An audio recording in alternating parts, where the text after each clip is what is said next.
देवेंद्र जोग मारहाण प्रकरणी गजा मारणे अखेर पोलिसांना शरण आलेला आहे। या प्रकरणातील आरोपी बाबू पवार अद्याप फरार असल्याचं दिसतंय, तर बाबू पवार गजानन मारणेचा भाचा असल्याची माहिती समोर येते। तर जोग मारहाण प्रकरणी पोलिसांनी आधी 3 जणांना अटक केली होती, तर पोलीस आयुक्त अमितेश कुमार यांनी सकाळीच माध्यमांशी संवाद साधताना मारणे टोळीवर मोक्का लावल्याची माहिती दिली होती।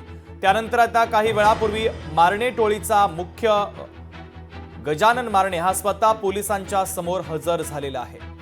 तर महत्त्वाची आणि मोठी बातमी आपण पाहतोय, पोलीस आयुक्त अमितेश कुमार यांनी सकाळीच मारणे टोळीवर मोक्का लावलेला होता, या संदर्भातली माहिती दिली आणि त्यानंतर हा गजा मारणे आता पोलिसांना अखेर शरण आला आहे।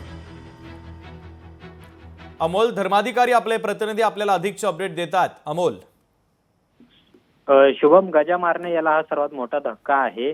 4 दिवसापूर्वी शिवजयंतीला आपण पाहिलं की देवेंद्र जोग जो सुरुवातीला मुरलीधर मोहोळ यांच्या जवळचा कार्यकर्ता होता असं म्हटलं जात होतं आणि IT इंजिनियर असलेल्या देवेंद्र जोगला गजानन मारणे याच्या टोळीतील 4 सदस्यांनी किरकोळ कारणावरून मारहाण केली होती आणि या संपूर्ण प्रकरणामध्ये एकूण 27 जणांचा सहभाग असल्याचं सुद्धा पोलीस तपासामध्ये समोर आलेलं होतं आणि त्यामध्ये गजानन मारणे याचाही सहभाग असल्याचं समोर आलेलं होतं आणि त्यानुसार आज सकाळी बोलताना पोलीस आयुक्त अमितेश कुमार यांनी सुद्धा मारणे टोळीवर मोक्का लावणार असल्याची माहिती दिली होती। त्याचबरोबर गजानन मारणे याच्यावर सुद्धा मोक्काची कारवाई केली असं पोलिसांनी म्हटल्यानंतर आज स्वतः गजानन मारणे हा पोलिसांसमोर हजर झालेला आहे आणि गजानन मारणे याचा जो भाचा आहे, जो या संपूर्ण प्रकरणामध्ये सुद्धा सहभागी आहे, तो बाब्या पवार हा सुद्धा मात्र अद्याप फरार असल्याची माहिती आहे। पण स्वतः या मारणे टोळीचा मुख्य असलेला गजा मारणे हा मात्र आता पोलिसांना शरण आलेला आहे आणि आता पोलीस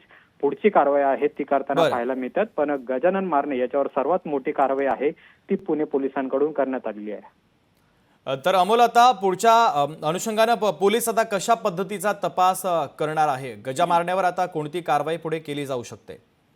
खरं तर मुरलीधर मोहोळ यांनी संपूर्ण या प्रकरणामध्ये पुणे पोलिसांवर संताप व्यक्त केलेला होता। जे आरोपी यामध्ये सहभागी आहेत त्यांच्यावर कठोर कारवाई करावी अशा पद्धतीची मागणी सुद्धा त्यांनी केलेली होती आणि त्यानंतर आज बोलताना पोलीस आयुक्त अमितेश कुमार यांनी मारणे टोळीवर मोक्का लावणार असल्याची सुद्धा माहिती दिलेली होती। त्याचबरोबर गजानन मारणे याच्यावर सुद्धा मकोका अंतर्गत कारवाई केली असल्याचं त्यांनी सांगितलेलं होतं आणि या संपूर्ण कारवाईनंतर आज स्वतः गजानन मारणे आहे तो पोलिसांसमोर हजर झालेला आहे। आता पोलीस ही पुढची कारवाई सुद्धा करणार आहेत, पण चौथा मोक्याची कारवाई आहे ती गजानन मारणे याच्यावर करण्यात आलेली आहे आणि कुठेतरी आता गजानन मारणे याला पोलीस अटक करणार का हे सुद्धा पाहणं महत्त्वाचं आहे। महत्त्वाचे अपडेट या बातमीच्या संदर्भातले पोहोचवलेले आहेत। तुर्तास धन्यवाद। लोकशाही मराठी ऐका, पहा, जागरूक रहा।